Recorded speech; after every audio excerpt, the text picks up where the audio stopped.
सभी दोस्तों को मेरा नमस्कार, सत श्री अकाल, अस्सलाम वालेकुम, खमा गणी। दोस्तों, आज के इस वीडियो लेक्चर के माध्यम से हम आपके लिए कुछ एक क्वेश्चंस जो है वो आपको प्रोवाइड करवाने वाले हैं और उन क्वेश्चंस के माध्यम से जो आप अपनी प्रिपरेशन को क्या कर सकते हो, जारी रख सकते हो। इन क्वेश्चंस में जो है दोस्तों मल्टीपल जो टाइप के क्वेश्चंस आपके सामने क्या रहेंगे, अवेलेबल रहेंगे। साथ ही उसके कुछ एक ऑप्शंस आपके सामने अवेलेबल रहेंगे। उन ऑप्शंस के माध्यम से आप क्या कर सकते हो, कमेंट बॉक्स के माध्यम से उनका सही रिप्लाई जो है आपको कर सकते हो। साथ ही आप बता सकते हो अगर आपके सामने आपके पास उसकी कुछ एक्सटर्नल जानकारी आपके पास अवेलेबल है तो आप वो भी क्या कर सकते हो, वहाँ से शेयर कर सकते हो। साथ ही दोस्तों बता दूं कि ये जो आज का फर्स्ट वीडियो लेक्चर है और इस वीडियो लेक्चर के माध्यम से इसमें जो है कुछ एक क्वेश्चन आपको दिए हुए होंगे। साथ ही आप अपने थॉट्स है वो थॉट्स अपने साथ हमारे साथ क्या कर सकते हैं, शेयर कर सकते हैं कि इस वीडियो लेक्चर को हमें जैसे कि कंटिन्यू करना है। साथ ही आप बता सकते हैं कि इसका शॉर्ट जब भी जो रूप चल रहा है वही रखना है। साथ ही इसको हम क्या कर सकते हैं या इसको थोड़ा लेंथी हम कर सकते हैं। तो जो भी आपके सुझाव होंगे वो आप हमें कमेंट बॉक्स के माध्यम से ज़रूर शेयर कीजिएगा। इसके अलावा दोस्तों बता दूं कि ये वीडियो लेक्चर जो है वो आपके लिए देखने में ही सहायक नहीं है। साथ ही आप जैसे कि कुछ एक स्टूडेंट्स इस प्रकार के हैं जो कि गृहिणी स्वरूप में है, कुछ एक स्टूडेंट ऐसे हैं जो कि बिजनेस पर्पज़ से है, साथ ही कुछ एक ऐसे भी होते हैं जो कि क्या करते हैं, कुछ ना कुछ वर्क करते रहते हैं। तो आप अपने हेडफोन्स के माध्यम से क्या कर सकते हैं, ये वीडियो लेक्चर जो है केवल सुनकर भी जो है बहुत कुछ जानकारी यहाँ से क्या कर सकते हो, प्राप्त कर सकते हो। तो सब दोस्तों शुरुआत करते हैं हम फर्स्ट क्वेश्चन की। हमारा पहला क्वेश्चन जो है वो आपके डिस्प्ले पर शो हो चुका है और पहला क्वेश्चन कुछ इस प्रकार है कि डिजिटल संदर्भ सेवा किसके द्वारा प्रदान की जा सकती है। यानी कि डिजिटल जो संदर्भ सेवा है, एक वर्चुअल जो रेफरेंस सर्विस है दोस्तों, एक तरह से ये एक नई प्रकार की सेवा है। क्या है, एक तरह से ये क्या है, न्यू सेवा है, डिजिटल संदर्भ सेवा। देखिए, डिजिटल संदर्भ सेवा, हमने संदर्भ सेवा का नाम तो बिल्कुल सुना था, लेकिन ये क्या है, डिजिटल संदर्भ सेवा है और एक ये क्या है, न्यू प्रकार की रेफरेंस सर्विस है। तो ये जो है किसके द्वारा प्रदान की जा सकती है, तो यहाँ पे आपको 4 ऑप्शंस दिए हैं। फैक्स मशीन है, ओपेक है, ऑस्क योर लाइब्रेरियन है और कंसोर्टिया है। तो आपको ऑस्क योर लाइब्रेरियन, आपको ये ऑप्शन में देख लेना है। थोड़ा सा इसमें ऐसा हो सकता है कुछ भी by mistake, by printing mistake ये हो गया है। आस्क योर लाइब्रेरियन यहाँ पे ये इसका ऑप्शन है। तो आप कमेंट बॉक्स के माध्यम से बता सकते हो कि कौन सा यहाँ से राइट आंसर होगा, या फिर आप वीडियो को पॉज करके भी जो इसका आंसर हमें दे सकते हो।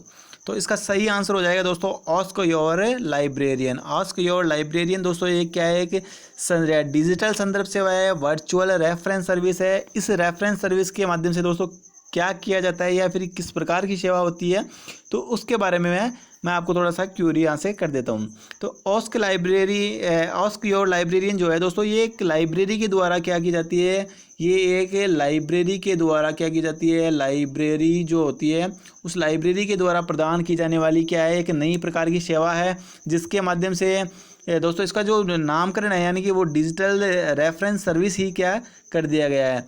और साथ ही बता दूं मैं आपको कि दोस्तों ये क्या करते हैं, मतलब इसके माध्यम से क्या होता है कि एक लाइब्रेरी जो होती है उस लाइब्रेरी का मतलब एक सेंटर का जो भाग है, वो सेंटर का भाग जो है वो चूज़ कर लिया जाता है इस संदर्भ सेवा को प्रदान करने के लिए। और उस सेंटर वाले भाग में क्या होता है दोस्तों, उस सेंटर वाले भाग में जो भी जिस भी विषय से रिलेटेड जो लाइब्रेरियंस होते हैं वो लाइब्रेरियंस यहाँ क्या रहते हैं दोस्तों, अवेलेबल रहते हैं। आपको यहाँ पे दोस्तों क्या करेंगे, जो स्टूडेंट्स होंगे, जो शिक्षाविद होंगे, वो क्या करेंगे दोस्तों, वो क्या करेंगे, यहाँ इस सेंटर वाले स्थान पे जाएंगे। अगर उन्हें कुछ भी किसी भी प्रकार का कोई भी चीज़, कोई भी बात उनको पूछनी है, कोई भी क्वेश्चन उनको पूछना है, तो वो क्या करेंगे, यहाँ पर प्रस्थान करेंगे। और यहाँ पे जो भी स्पेशलिस्ट जो लाइब्रेरियन होते हैं दोस्तों, वो लाइब्रेरियन से क्या करेंगे, क्वेश्चन करेंगे। क्वेश्चन करने के साथ ही दोस्तों वो अपने डाउट्स जो है वो यहाँ से क्या कर सकते हैं, क्लियर कर सकते हैं। तो ये एक प्रकार की क्या है, वर्चुअल रेफरेंस सर्विस होती है, जो कि कई लाइब्रेरीज़ में, यानी कि मोस्टली जो स्पेशल लाइब्रेरी जो होती है, किसी पर्टिकुलर विषय से रिलेटेड जो लाइब्रेरीज होती है, वहाँ पर ये सर्विस जो है वो प्रदान करवाई जाती है। इसके अलावा दोस्तों इन्हीं लाइब्रेरियंस के द्वारा क्या किया जाता है, कई सेमिनार्स भी जो है वो आयोजित किए जाते हैं। जो टीम सेमिनार्स होते हैं दोस्तों, वो टीम सेमिनार्स भी इनके द्वारा क्या किए जाते हैं, आयोजित किए जाते हैं। किसके पर्पज़ से, सिर्फ और सिर्फ जो भी डाउट्स जो स्टूडेंट्स के होते हैं, उन डाउट्स को क्लियर करने के लिए ये सेमिनार्स आयोजित करवाए जाते हैं। बढ़ते हैं नेक्स्ट क्वेश्चन की ओर। नेक्स्ट क्वेश्चन हमारा रहेगा दोस्तों कौन सा, नेक्स्ट हमारा क्वेश्चन रहेगा रिलेशनल डाटाबेस है। तो रिलेशनल डेटाबेस के बारे में यहाँ से पूछा जा रहा है कि रिलेशनल डाटाबेस जो है वो क्या है। तो यह एक कृति जिसका कुछ संबंध अन्य कृतियों से होता है। इसके अलावा दूसरा ऑप्शन आपके सामने है कि दो विभावनाओं के बीच का संबंध दिखाने वाला प्रतीक है। थर्ड आपके सामने ऑप्शन है कि दो विभिन्न क्षेत्रों के रिकॉर्डों का संबंध जोड़ने वाला हस्तकौशल या फिर कमांड है। इसके अलावा चतुर्थ यानी कि फोर्थ आपके सामने ऑप्शन है कि उपरोक्त सभी। तो आपको सही जवाब जो है वो देख के कमेंट करना है कि यहाँ से कौन सा जवाब जो है सही रहेगा। इसके अलावा मैं दोस्तों आपको एक लॉजिक भी दूंगा यहाँ से, जो कि लगभग 50% जो है वो सटीक बैठता है कि सही आंसर का जो अगर हमें कुछ नहीं आ रहा है या हमें कुछ पता नहीं है तो उसका एक लॉजिक भी जो मैं आपको बताऊँगा, जो कि हालांकि मोस्टली जो है वो सही होता है। तो आप कमेंट बॉक्स के माध्यम से बता सकते हैं। इसका सही जवाब हो जाएगा दोस्तों कौन सा, थर्ड ऑप्शन है। इसका सही जवाब हो जाएगा कि रिलेशन डाटाबेस जो होता है दोस्तों वो क्या होता है, दो विभिन्न क्षेत्रों के जो रिकॉर्ड संबंध होते हैं उन संबंधों को जोड़ने वाला क्या होता है, एक हस्तकौशल कमांड होता है। ठीक है, तो इसका बात करेंगे इसी रिलेशन डेटाबेस के बारे में। तो रिलेशन डेटाबेस जो होता है दोस्तों, ये एक रिलेशन डेटाबेस जो है क्या है, ये एक पहली बात तो क्या है, ये एक डिजिटल क्या है, डाटाबेस है। रिलेशन डाटाबेस क्या है, एक डिजिटल डाटाबेस है जो कि डाटा के संबंध परक क्या होते हैं, संबंध परक जो मॉडल होता है, इस मॉडल पर क्या होता है, यह आधारित होता है। ठीक है, इसके अलावा जैसा कि इसको जो हम यूँ कह सकते हैं कि इसको प्रस्तावित करने वाला जो व्यक्ति था उसके बारे में अगर मैं यहाँ से बात करूँ तो EF कोड का आपने नाम सुना होगा। EF कोड जो है, EF कोड के द्वारा इस रिलेशनल डाटाबेस का जो है प्रस्ताव रखा गया था सर्वप्रथम कब, 1970 में EF कोड के द्वारा बताया गया था किसके बारे में, इस रिलेशनल डाटाबेस के बारे में, कि रिलेशनल डाटाबेस को बनाए रखने के लिए उपयोग किया जाने वाला जो सॉफ्टवेयर एक रिलेशनल डाटाबेस मैनेजमेंट क्या होता है, सॉफ्टवेयर या सिस्टम होता है। ठीक है, इसके अलावा कई रिलेशन डाटाबेस सिस्टम में डाटाबेस को क्वेरी करने और बनाए रखने के लिए जो है वो SQL का उपयोग भी क्या होता है, SQL भी उपयोग का भी क्या होता है, विकल्प इनके सामने होता है। SQL बोले तो स्ट्रक्चर्ड क्वेरी लैंग्वेज जो होती है वो भी क्या होता है, एक इनके लिए ऑप्शनल विकल्प होता है। ठीक है, इसके साथ ही दोस्तों हम बढ़ते हैं नेक्स्ट क्वेश्चन की ओर। नेक्स्ट क्वेश्चन हमारा रहेगा कौन सा, नेक्स्ट क्वेश्चन रहेगा हमारा शोध गंगा इसमें से किसकी रिपोजिटरी है। शोध गंगा किसकी रिपोजिटरी है। साथ ही दोस्तों आप शोध गंगा के बारे में और भी बहुत सारी बातें बता सकते हो। इसके अलावा दोस्तों ये किससे रिलेटेड है, कौन सी संस्था से रिलेटेड है, यानी कि जैसे कि इनफ्लिबनेट से रिलेटेड है तो इनफ्लिबनेट के बारे में आप और भी प्रोग्राम्स जो है वो बता सकते हो कि कौन कौन से प्रोग्राम्स इसके द्वारा आयोजित करवाए जाते हैं, कौन से कार्यक्रम इसके द्वारा निर्धारित किए गए हैं, तो उनके बारे में भी आप हमें कमेंट बॉक्स के माध्यम से बता सकते हो। तो शोध गंगा इसमें से किसकी रिपोजिटरी है, ई सोर्सेज, ई थीसिस, ई जर्नल्स, ई बुक्स। 4 ऑप्शंस आपके सामने अवेलेबल है, तो आप कमेंट बॉक्स के माध्यम से बता सकते हो इसका सही आंसर क्या होगा। तो इसका सही आंसर हो जाएगा दोस्तों ये क्या है, किसकी रिपोजिटरी है, तो ये एक ई थीसिस की क्या है, रिपोजिटरी है। ठीक है, इसके अलावा बता दूँ मैं आपको दोस्तों कि शोध गंगा जो है वो भारत के शोध प्रबंधों का क्या है दोस्तों, ऑनलाइन इलेक्ट्रॉनिक भंडार है। क्या है, ऑनलाइन जो डिजिटल स्वरूप में जो ऑनलाइन स्वरूप में जो भी सामग्री जो है वो रखी जाती है वो क्या है कि इसका भंडार ये क्या है, शोध गंगा है। ठीक है, इसके साथ ही बता दूं दोस्तों कि यह शोध गंगा जो है वो इनफ्लिबनेट केंद्र जो है, उस इनफ्लिबनेट केंद्र के द्वारा इनफ्लिबनेट INFLIB इनफ्लिबनेट, इस इनफ्लिबनेट के दोस्तों द्वारा जो है इसको शुरू किया गया था। और इनफ्लिबनेट अहमदाबाद की ये क्या है दोस्तों, एक ऑनलाइन सर्विस है, यानी कि अहमदाबाद में इसको शुरू किया गया था। साथ ही आप कमेंट बॉक्स के माध्यम से बता सकते हो कि इनफ्लिबनेट जो है वो इनफ्लिबनेट कब स्थापित हुआ था, किसके द्वारा स्थापित किया गया था, सारी बातें आप जो है कमेंट बॉक्स के माध्यम से एक्सटर्नल जानकारी आप हमें शेयर कर सकते हो। इसके साथ ही दोस्तों मैं बता दूं कि विश्वविद्यालय अनुदान आयोग ने जून 2005 में क्या कर दिया था, एक आदेश के अनुसार विश्वविद्यालय के जो भी शोधार्थी थे, जो भी रिसर्चर थे, शोधार्थियों के लिए शोध प्रबंधों को इलेक्ट्रॉनिक स्वरूप में यानी कि डिजिटल स्वरूप में जो है इलेक्ट्रॉनिक स्वरूप में जमा करना क्या कर दिया था, अनिवार्य कर दिया गया था। तो ये शोध गंगा क्या है दोस्तों, क्या है, किस प्रकार हेल्प करती है, तो ये शोध गंगा जो है जो भी रिसर्चर जो होते हैं, जो भी बंदे पीएचडी करने वाले जो बंदे होते हैं उनके लिए क्या करता है दोस्तों, ये इलेक्ट्रॉनिक स्वरूप में जो है जो जानकारी है वो अवेलेबल करवाता है, या उनको क्या करता है, उनकी जानकारी को स्टोर ये करने का कार्य करता है। बढ़ते हैं नेक्स्ट क्वेश्चन की ओर। नेक्स्ट क्वेश्चन हमारा रहेगा दोस्तों कौन सा, नेक्स्ट क्वेश्चन हमारा रहेगा ट्रिपल RRLF जो है, ट्रिपल RRLF किसके अंतर्गत आता है, यानी कि ट्रिपल RRLF किसके अंतर्गत कार्य करता है। तो इसका सही जवाब आपको कमेंट बॉक्स के माध्यम से प्रोवाइड करवाना है। फर्स्ट क्वेश्चन ऑप्शन आपके सामने मानव संसाधन विकास मंत्रालय, सूचना एवं प्रसारण मंत्रालय, साथ ही थर्ड है संस्कृति मंत्रालय, चतुर्थ है आपके सामने, फोर्थ आपके सामने विज्ञान एवं तकनीकी मंत्रालय। तो 4 ऑप्शन आपके सामने दिए गए हैं और आप बता सकते हो कि कौन सा जो है यहाँ से राइट आंसर होगा। तो इसका सही जवाब आप दे चुके होंगे और इसका सही जवाब हो जाएगा दोस्तों कौन सा, संस्कृति मंत्रालय। यानी कि संस्कृति मंत्रालय जो है वो क्या करता है, इसे ट्रिपल RRLF को मेंटेन करता है, या कहीं ना कहीं ये ट्रिपल RRLF क्या करता है, उसके अंतर्गत कार्य करता है, उसके अधीन ये कार्य करता है। तो बता दो दोस्तों आपको ट्रिपल RRLF के बारे में कि ट्रिपल RRLF जो है, यानी इसकी फुल फॉर्म की अगर हम बात करें तो ये हो जाएगा राजा राम मोहन रॉय लाइब्रेरी फाउंडेशन। राजा राम मोहन रॉय, देखो राजा क्या हो जाएगा, राजा राम मोहन रॉय, राजा रामन रॉय लाइब्रेरी फाउंडेशन, इसका क्या हो जाएगा, फुल फॉर्म हो जाएगा लाइब्रेरी फाउंडेशन, इसका क्या हो जाएगा, फुल फॉर्म हो जाएगा लाइब्रेरी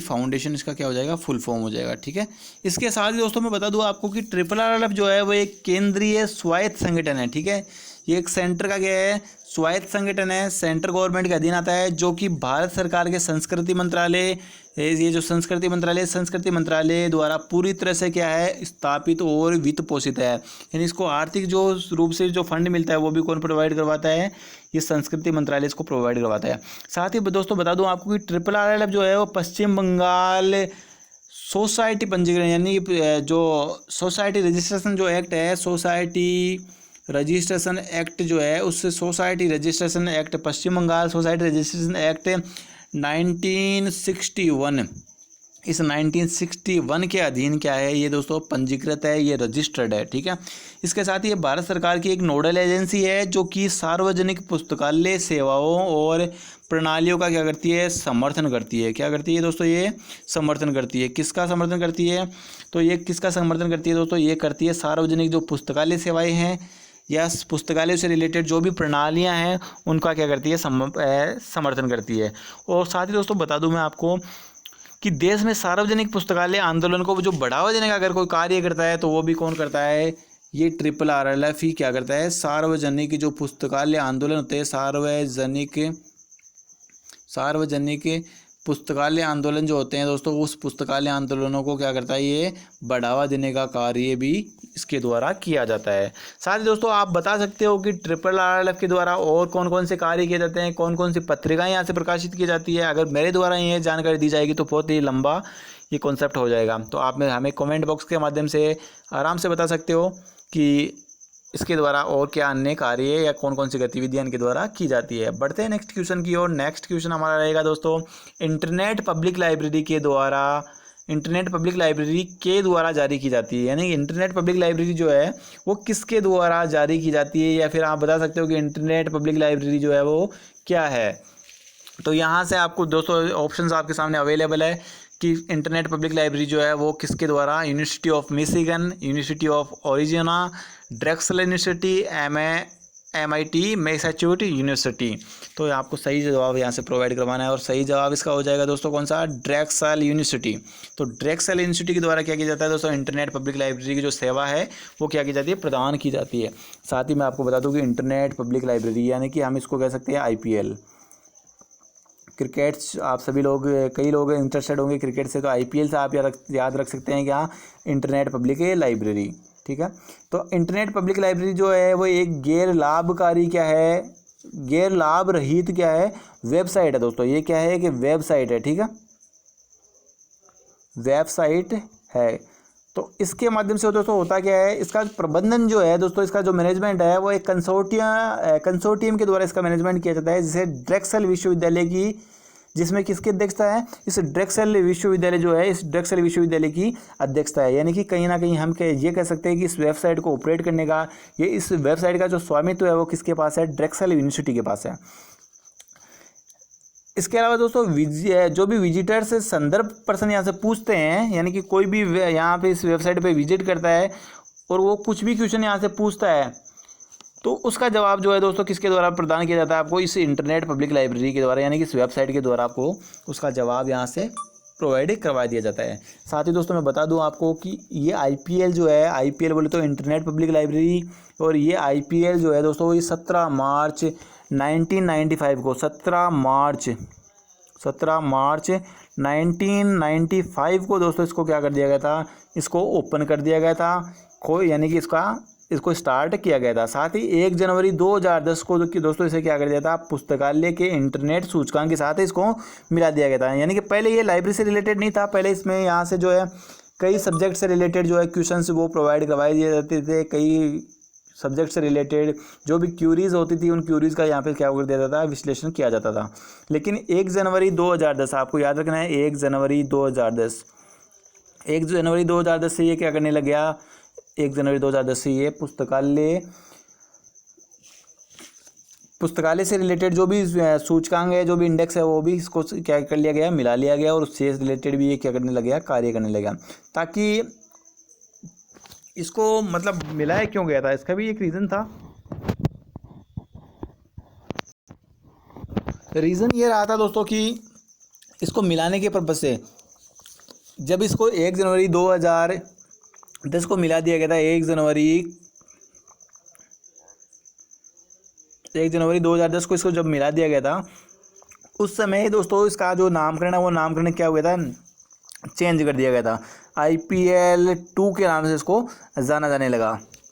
और ये IPL 2 क्या करता था, अब पुस्तकालय विज्ञान से रिलेटेड भी क्या करता था, जानकारी अवेलेबल करवाता था। इसके अलावा दोस्तों मैं आपको बता दूं कि जून 2015 को इसने जो है पूरी तरह से क्या कर दिया गया था, अपना जो कार्यक्रम है वो सब बंद कर दिया गया था। जून 2015 से ये पूरी तरह से जो है ये वेबसाइट जो है वो पूरी तरह से क्या कर दी गई थी, बंद कर दी गई थी। अब इसका रीज़न कुछ भी हो सकता है, लेकिन ये प्रेजेंट टाइम में जो है अवेलेबल नहीं है। साथ ही दोस्तों बढ़ते हैं हम नेक्स्ट क्वेश्चन की ओर। नेक्स्ट क्वेश्चन हमारा रहेगा, सूचना समाज के महत्वपूर्ण संचालक तत्व क्या है। सूचना समाज से रिलेटेड ये बात कर रहा है, तो यहाँ से 4 ऑप्शंस आपके सामने अवेलेबल है कि RTI है, ICT है, इंटरनेट है, इसके अलावा IT एक्ट है। तो कौन सा जवाब आपके सामने यहाँ से सही रहेगा। इसके अलावा 4 आपको यहाँ पे बिंदु दिए गए हैं, इनमें से कौन सा सही जवाब रहेगा। तो इसका सही जवाब हो जाएगा दोस्तों कौन सा, कि सूचना समाज के महत्वपूर्ण संचालन तत्व, यानी जो सूचना को क्या कर सकते हैं, सूचना का परिसंचरण, उनका सर्कुलेशन रख सकते हैं, उनको बढ़ावा दे सकते हैं। तो ऐसे कौन से तत्व हैं उनके बारे में यहाँ से पूछा जा रहा है। तो इसका सही जवाब हो जाएगा दोस्तों कौन सा, इसका सही जवाब हो जाएगा तो जो एक तो RTI जो है वो क्या करती है, सूचना का महत्वपूर्ण तत्व है। इसके अलावा दोस्तों अगर मैं बात करूँ यहाँ से, तो ICT नहीं है, इंटरनेट भी सूचना का कोई महत्वपूर्ण तत्व नहीं है। इसके अलावा IT एक्ट भी क्या करता है दोस्तों, सूचना को बढ़ावा देता ही है। मतलब इसका ये एक्चुअल में हम बता सकते हैं कि ये स्पेशली जो है वो इंफॉर्मेशन के लिए इनको जो निर्माण है वो किया गया है। तो यहाँ से 1 सही है और उसके अलावा 4 सही है। तो इसका जो 3 नंबर जो ऑप्शन है वो सही हो जाएगा, 1 एवं 4 सही है। इसके अलावा दोस्तों हम बढ़ते हैं नेक्स्ट क्वेश्चन के और RTI के बारे में आप जानते हो, RTI कब शुरू की गई थी। आप कमेंट बॉक्स के माध्यम से सारे बता सकते हो कि इसको शुरुआत जो है कब किया गया था। साथ ही इसके RTI से रिलेटेड जो रूल्स है वो कब से, मतलब फंडामेंटल रूल्स जो है वो कब से लागू किए गए थे। इसके अलावा IT एक्ट जो है वो क्या होता है, सारी बातें आप कमेंट बॉक्स के माध्यम से हमें बता सकते हो और अपना जो भी ज्ञान है उसको क्या कर सकते हो, बढ़ा सकते हो। देखो दोस्तों, किसी महान व्यक्ति ने कहा है कि अगर आपको कुछ ज़्यादा सीखना है तो आप क्या कीजिए, आप लोगों को सिखाना शुरू कर दीजिए। बढ़ते हैं हम नेक्स्ट क्वेश्चन की ओर। नेक्स्ट क्वेश्चन है हमारा कि कौन से पुस्तकालय डेपोजिटरी या डिपोजिटरी लाइब्रेरी का क्या करते हैं, कार्य करते हैं। तो यहाँ से 4 ऑप्शन आपके सामने अवेलेबल है। पहला है दिल्ली सार्वजनिक पुस्तकालय यानी कि दिल्ली पब्लिक लाइब्रेरी। साथ ही दूसरा सेकंड ऑप्शन है आपके सामने कौन है मेरा, सार्वजनिक पुस्तकालय। थर्ड है आपके सामने ब्रिटिश काउंसिल पुस्तकालय। चतुर्थ आपके सामने सेंट्रल रेफरेंस पुस्तकालय। तो 4 ऑप्शंस आपके सामने दिए गए हैं और 4 ऑप्शंस के 4 यहाँ पे आपको क्या दिए गए हैं, सब्जेक्टल जो ऑप्शन है वो आपके सामने अवेलेबल करवाए गए हैं। तो आप इसका सही जवाब दे सकते हो दोस्तों कौन सा कि कौन कौन से सार्वजनिक पुस्तकालय हैं। तो सबसे पहला दिल्ली जो सार्वजनिक पुस्तकालय है वो भी क्या है, डेपोजिटरी लाइब्रेरी के अंतर्गत आता है। कोने मेरा जो पब्लिक लाइब्रेरी है वो भी कहीं ना कहीं किसके अंतर्गत आता है, कोने मेरा पब्लिक लाइब्रेरी भी किसके अंतर्गत आता है, डेपोजिटरी लाइब्रेरी के अंतर्गत आता है। इसके अलावा दोस्तों ब्रिटिश काउंसिल पुस्तकालय, ये तो देखो भारत से रिलेटेड ही नहीं है। साथ ही सेंट्रल रेफरेंस लाइब्रेरी है, सेंट्रल रेफरेंस लाइब्रेरी जो कि 1955 में शुरू किया गया था। तो इसके बारे में भी आप जो है कमेंट बॉक्स के माध्यम से बता सकते हो कि सेंट्रल रेफरेंस लाइब्रेरी क्या है, किस डिपार्टमेंट का एक भाग है, कब इसको शुरू किया गया था, क्या ये कार्य करता है, जैसे कि INBA वगैरह ये जो भी है, तो इनसे रिलेटेड इसकी क्या भूमिका है, सारी बातें आप कमेंट बॉक्स के माध्यम से हमें बता सकते हो। तो मैं आपको बता दूं कि यहाँ से 2 ऑप्शन आपके सामने सही हो रहे हैं, एक तो दिल्ली पब्लिक लाइब्रेरी है, दूसरा आपका कोनेमेरा पब्लिक लाइब्रेरी, यानी कि फर्स्ट और सेकंड आपसे सही हो रहा है। तो फर्स्ट और सेकंड की दोस्तों अगर मैं बात करूँ यहाँ से, तो फर्स्ट और सेकंड की अगर मैं बात करूँगा तो फर्स्ट और सेकंड में ऑप्शन आपके सामने अवेलेबल है 2 नंबर का, ठीक है। इसी के साथ दोस्तों आप हमें कमेंट बॉक्स के माध्यम से ये भी बता सकते हो कि भारत में कितने डेपोजिटरी पुस्तकालय स्थापित किए गए हैं, साथ ही कौन कौन से डेपोजिटरी लाइब्रेरीज अवेलेबल है। तो जितने आपके कमेंट्स आएंगे उस हिसाब से हम जो अपनी नेक्स्ट जानकारी जो है वो उसी हिसाब से प्रोवाइड करवाएंगे। बढ़ते हैं नेक्स्ट क्वेश्चन की ओर। नेक्स्ट क्वेश्चन हमारा रहेगा दोस्तों कौन सा, नेक्स्ट क्वेश्चन हमारा रहेगा निम्नलिखित में से कौन कौन से समावेशित भौगोलिक स्रोत नहीं है, यानी कि जो भी ज्योग्राफिकल सोर्सेज है उनके बारे में यहाँ से पूछा जा रहा है कि कौन से ज्योग्राफिकल सोर्सेज नहीं हैं। देखो कई बार क्वेश्चन हम क्या कि ये पढ़ लेते हैं कि कौन कौन से है। तो मैं आपको पहले बता दूं कि एग्ज़ाम में अगर आप यहाँ से एग्ज़ाम कहीं भी आप देते हो तो उस एग्ज़ाम में अगर एग्ज़ाम अटेंड कर रहे हो तो उस एग्ज़ाम में आपको क्या करना है, इस प्रकार के क्वेश्चंस पे जो है वो ज़्यादा फोकस करना है नहीं है। ये जो बातें हैं दोस्तों ये हमें बहुत ही क्या करती है, कंफ्यूज करती है। तो आपके सामने 4 ऑप्शंस दिए गए हैं। ज्योग्राफिकल सोर्सेज के बारे में ये पूछ रहा है यहाँ से, तो ज्योग्राफिकल सोर्सेज के अंतर्गत कौन कौन से सोर्सेज नहीं आते हैं उनके बारे में आपको बताना है। फर्स्ट ऑप्शन आपके सामने है कि नक्शा, यानी कि नक्शा जो भी मानचित्र होता है। इसके अलावा एटलस के अलावा आपके सामने है विश्वकोश, और साथ ही आपके सामने है वार्षिक पुस्तक। तो कौन सा आपके सामने दोस्तों नहीं होगा उसके बारे में आपको यहाँ से बताना है। तो मैं दोस्तों आपको बता दूं कि ज्योग्राफिकल सोर्सेज जो है वो कौन कौन से ज्योग्राफिकल सोर्सेज नहीं हैं। तो सबसे पहला दोस्तों मैं आपको बता दूं कि यहाँ से ज्योग्राफिकल सोर्सेज की अगर मैं बात करूँ तो वार्षिक जो पुस्तक जो होती है वो ज्योग्राफिकल सोर्सेज के अंतर्गत नहीं आती है। इसके अलावा दोस्तों मैं बात करूँ यहाँ से तो विश्वकोश जो होता है वो विश्वकोश भी क्या नहीं होता है, कोई ज्योग्राफिकल सोर्सेज उसके अंतर्गत नहीं होता है, यानी कि स्पेशली वो ज्योग्राफिकल सोर्सेज के लिए ना क्या होता है, नहीं बना होता है। इसके अलावा नक्शे की अगर बात करोगे तो नक्शा किसका होगा दोस्तों, किसी न किसी ज्योग्राफी से रिलेटेड वो क्या होगा, नक्शा होगा। इसके अलावा दोस्तों यानी कहीं ना कहीं उसमें कोई ना कोई भूखंड जो है वो जरूर शामिल होगा। इसके अलावा एटलस की अगर हम बात करें तो एटलस भी कहीं ना किसी से रिलेटेड होता है, तो वो एटलस भी कहीं ना कहीं ज्योग्राफिकल सोर्सेज से रिलेटेड होता है। इसके अलावा दोस्तों मैं बात करूँ यहाँ से विश्वकोश की, तो विश्वकोश होता है एक्चुअल में, देखो विश्वकोश पे जो है वो बिल्कुल बहुत ही विस्तार से एक वीडियो लेक्चर में द्वारा बताया गया है, तो आप वहाँ पे जाके जो है उस यूट्यूब चैनल पे वो भी देख सकते हो। इसके अलावा दोस्तों मैं बता दूं आपके सामने कि विश्वकोश जो है वो विश्वकोश पहले बात तो 2 प्रकार के होते हैं, यानी कि एनसाइक्लोपीडिया जो होते हैं ना वो एनसाइक्लोपीडिया कितने प्रकार के होते हैं, 2 प्रकार के होते हैं। पहला होता है सामान्य एनसाइक्लोपीडिया, दूसरा होता है विशिष्ट एनसाइक्लोपीडिया। लेकिन हम यहाँ पे से बात करेंगे शॉर्ट रूप में, ठीक है। आप कमेंट बॉक्स के माध्यम से ये भी बता सकते हो कि एनसाइक्लोपीडिया शब्द का जो है सर्वप्रथम यूज किसके द्वारा किया गया था। पहला एनसाइक्लोपीडिया कौन सा था, विश्व में सबसे प्राचीनतम जो एनसाइक्लोपीडिया है वो कौन सा है, सारी बातें आप हमारे साथ क्या कर सकते हो, शेयर कर सकते हो और अपने ज्ञान को बढ़ा सकते हो। तो विश्वकोश जो है, विश्वकोश इसी को हम कहते हैं एनसाइक्लोपीडिया, उसी को हम क्या कहते हैं, ज्ञान कोश, इसी को हम क्या कहते हैं, ज्ञान कोश के नाम से भी जानते हैं। तो ये जो ज्ञान कोश या विश्वकोश जो है वो एक ऐसी पुस्तक को कहते हैं जिसमें विश्व की तरह तरह की जो जानकारी या फिर जो जानने लायक जो बातें होती हैं दोस्तों उनका क्या होता है, समावेश होता है, ठीक है। वो बातें इसमें समाहित की जाती है। इसके अलावा दोस्तों बता दो कि विश्वकोश का अर्थ होता है विश्व के समस्त ज्ञान का भंडार, ठीक है। इसके साथ ही दोस्तों अगर मैं बात करूँ यहाँ से वार्षिकी की, तो वार्षिकी यानी कि एनुअल जो बुक होती है वो क्या होती है, तो वार्षिकी दोस्तों यानी कि एक वार्षिक पुस्तक होती है जिसे वार्षिकी के रूप में जाना जाता है। ये प्रतिवर्ष प्रकाशित होने वाली एक पुस्तक का एक क्या है, प्रकार है, यानी कि इसको हर वर्ष प्रकाशित किया जाता है, कहीं ना कहीं इसी रूप में इसको वार्षिकी कहा जाता है। तो दोस्तों बढ़ते हैं हम नेक्स्ट क्वेश्चन की ओर। नेक्स्ट हमारा क्वेश्चन रहेगा, निम्नलिखित में से कौन सी उद्धरण की शैली नहीं है।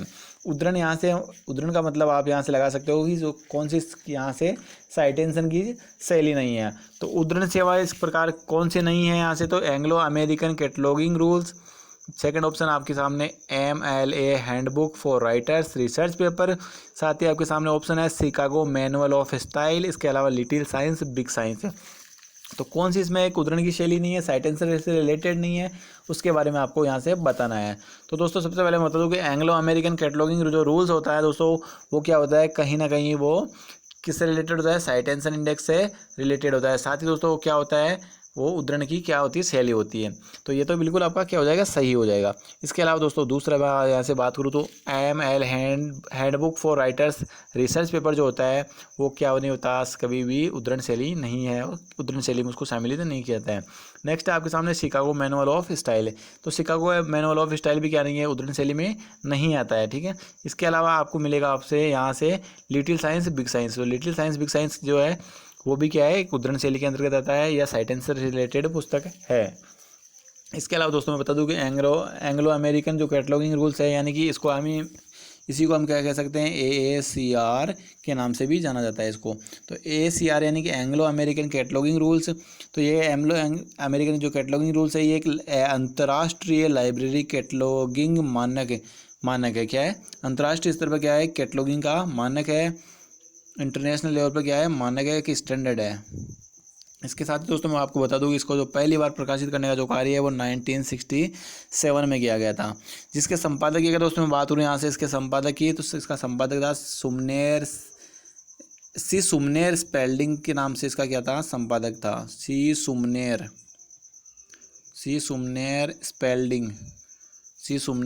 स्पेल्डिंग क्या थे इसके, स्पेल्डिंग इसके संपादक थे, ठीक है। इसके साथ दोस्तों आज मैं बात करूं सुमनेर स्पेल्डिंग के अलावा यहाँ पे इनके साथ और कौन कौन से बंदे थे, तो Michael Gorman, Paul W Winkler जो है वो भी इसके क्या थे, साथ ही दोस्तों मैं बता दूं कि ये मैंने जैसे कि बताया आपको कि माइकल गोरमैन और पॉल W विंकलर जो थे, ये माइकल गोरमैन और पॉल W विंकलर जो है दोस्तों, इनके द्वारा जो है AACR2 जो है जारी किया गया था। AACR2 भी इसके द्वारा क्या गया था, जारी किया गया था। और इसी जारी करने का कार्य जो है वो 1978 में किया गया था। साथ ही दोस्तों मैं बता दूं कि इसी को बाद में संशोधित करके 1988 में जो इसको संशोधित करके जो है इसको दोबारा से प्रस्तुत किया गया था। इसके अलावा दोस्तों इसी का संशोधित रूप फिर से एक और आया था 1998 में, तो वो भी कहता है इसी का संशोधित रूप था। इसके साथ ही दोस्तों बता दूं मैं आपको कि AACR की जो है वो सारे के सारे जो भी अपडेट थे वो सन 2005 में क्या कर दिए थे, 2005 में बंद कर दिए गए थे। यानी कि 2005 में इसको क्या कर दिया था, बंद कर दिया गया था बिल्कुल पूरी तरह से।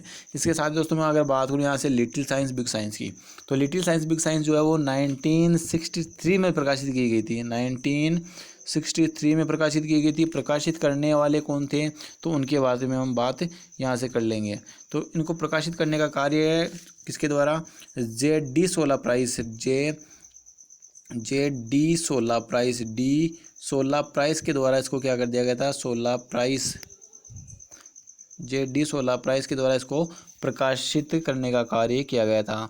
साथ ही दोस्तों बता दूं मैं आपको यहाँ से, ये क्या है दोस्तों, ये कई जगह से जो भी व्याख्यान उनको मिले थे, उन व्याख्यानों को या उन लेखों को क्या कर दिया गया था, इन्होंने कलेक्ट करके उनको क्या कर दिया गया था, एक पुस्तक का रूप इनके द्वारा दे दिया गया था। बढ़ते हैं नेक्स्ट क्वेश्चन की ओर। नेक्स्ट क्वेश्चन दोस्तों आज का हमारा है कि निम्नलिखित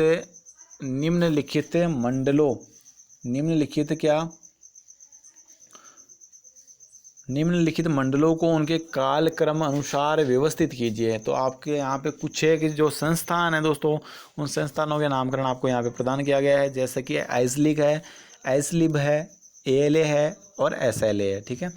आइसलिक, साथ ही आप हमें कमेंट बॉक्स के माध्यम से बता सकते हो कि आइसलिक क्या है, या इसका कुछ भी आपके पास जो भी एक्सटर्नल मैटर है वो एक्सटर्नल मैटर हमारे साथ क्या कर सकते हो, शेयर कर सकते हो।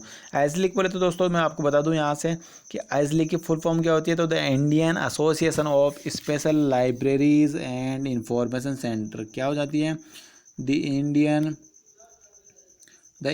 Association of the Indian Association of special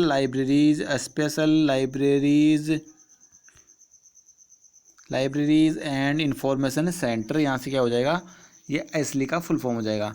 साथ ही आपको पूछना क्या है कि इसको क्रमानुसार व्यवस्थित करना है कि सबसे पहले जो है वो किसकी स्थापना की गई थी, बाद में उसके बाद में कौन आया था, उसके बाद में कौन आया था।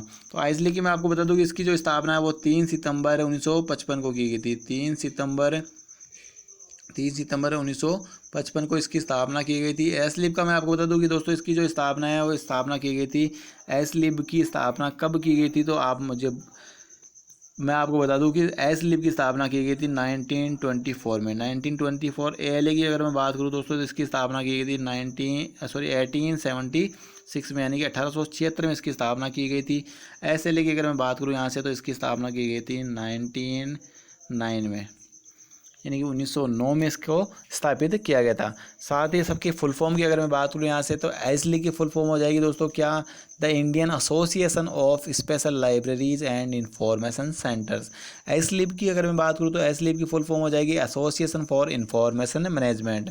इसके अलावा दोस्तों आप बता सकते हो कि जब एसलिब की स्थापना की गई थी उस समय इसका नामकरण क्या था। इसके अलावा दोस्तों मैं बता दूं आपको कि एएलए की फुल फॉर्म आप सभी वैसे बहुत ही अच्छी तरह से रूबरू हो एएलए से। एएलए के बारे में भी दोस्तों एक पर्टिकुलर वीडियो क्लास जो है इस कच्चा चीटा के माध्यम से इससे यूट्यूब चैनल पे आपको मिल जाएगी। इसके अलावा दोस्तों मैं बता दूं एएलए जो है वो क्या होता है, अमेरिकन लाइब्रेरी एसोसिएशन है, जिसकी स्थापना 1876 में की गई थी। एसएलए की मैं बात करूँ तो यहाँ पे एसएलए उससे हो जाएगा दोस्तों स्पेशल लाइब्रेरी एसोसिएशन। तो इस प्रकार आपका सही जवाब दोस्तों सही जवाब क्या हो जाएगा दोस्तों, सही जवाब हो जाएगा यहाँ से आपका कौन सा, 3 नंबर का, कि सबसे पहले स्थापना किसकी हुई, तो सबसे पहले स्थापना हुई एएलए की 1876 में। उसके बाद में स्थापना किसकी हुई, तो उसके बाद में स्थापना हुई एसएलए की। एसएलए बोले तो स्पेशल लाइब्रेरी एसोसिएशन 1909 में, ठीक है। इसके बाद में स्थापना किसकी हुई, तो उसके बाद में स्थापना हुई 1924 में एसलिब की। उसके बाद की अगर मैं बात करूँ तो उसके सबसे बाद में स्थापना किसकी, एसलिग की स्थापना की गई थी। एसलिग जो कि 3 सितंबर 1955 में स्थापित किया गया था। बढ़ते हैं नेक्स्ट क्वेश्चन की ओर। नेक्स्ट क्वेश्चन हमारा रहेगा दोस्तों कौन सा, निम्नलिखित का प्रथम प्रकाशित क्रम के अनुसार लिखिए। तो वो कौन कौन से थे जो उनको सबसे पहले प्रकाशित किया गया था, उनके बारे में यहाँ से पूछा जा रहा है। तो एनसाइक्लोपीडिया ऑफ लाइब्रेरी साइंस जो कि कब प्रकाशित की गई थी दोस्तों, ये प्रकाशित की गई थी 1768 में। कब, 1768 में इसको प्रकाशित किया गया था। 1768 में इसको प्रकाशित किया गया था। बात करूँ मैं दोस्तों यहाँ पे एनसाइक्लोपीडिया अमेरिकाना, तो एनसाइक्लोपीडिया अमेरिकाना जो है उसका प्रकाशन किया गया था कब, 1829 में। 1829 में इसको शुरुआत इसकी कर दी गई थी, 1829 से 33 तक, और इसको प्रकाशित करने का जो कार्य है वो किया गया था। बात करें हम Encyclopedia of Library and Information Science, तो Encyclopedia of Library and Information Science जो है वो कब, ये भी 1768 में इसकी शुरुआत की गई थी। बात करूँ दोस्तों मैं यहाँ पे macro hill encyclopedia of science and technology की, तो इसकी शुरुआत जो है 1960 में कर दी गई थी। तो दोस्तों आप इस प्रकार अंदाज़ा लगा सकते हो कि यहाँ से कौन सा जवाब जो है वो सही होगा। तो यहाँ से सही हो जाएगा दोस्तों, ऑप्शन आपके सामने अवेलेबल है और ये ऑप्शन हो जाएगा सबसे पहले कौन आया, तो सबसे पहले का जो अंदाज़ा है वो आप लगा सकते हो यहाँ से, कौन सा, एनसाइक्लोपीडिया ऑफ कौन सा, एनसाइक्लोपीडिया ऑफ ब्रिटेनिका जो है सबसे पहले यहाँ से आया था।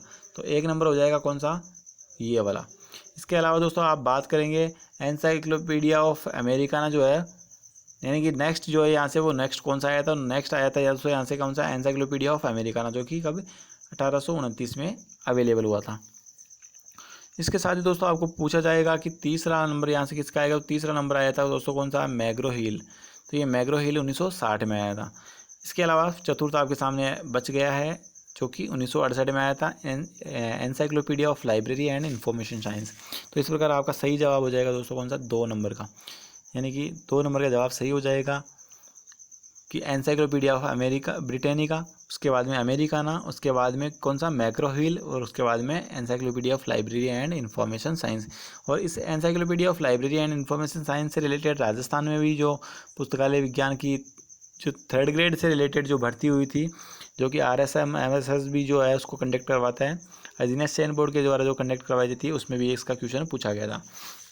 तो मैं इसका छोटा सा विवरण जो है आपके सामने प्रस्तुत कर देता हूँ कि सबसे पहले अगर मैं बात करूँ एनसाइक्लोपीडिया ब्रिटानिका की, तो इसकी शुरुआत कब कर दी गई थी? 1768 में इसकी शुरुआत कर दी गई थी। इसको शुरू करने का जो कार्य है वो ब्रिटानिका कंपनी द्वारा जो है प्रकाशित किया गया था। और साथ ही बता दूँ आपको कि ये अंग्रेजी भाषा का यानी कि इंग्लिश लैंग्वेज का क्या है कि विश्वकोश है। उस कंपनी ने इसको जो है वो दोस्तों 32 खंडों में प्रकाशित किया गया था। कितने वॉल्यूम्स में? 32 खंडों में इसको प्रकाशित किया गया था। साथ ही दोस्तों मैं बता दूं कि इस का जो प्रिंट संस्करण है वो प्रिंट संस्करण सन 2012 से जो है वो बिल्कुल बंद कर दिया गया था, यानी पूर्ण रूप से बंद कर दिया गया था।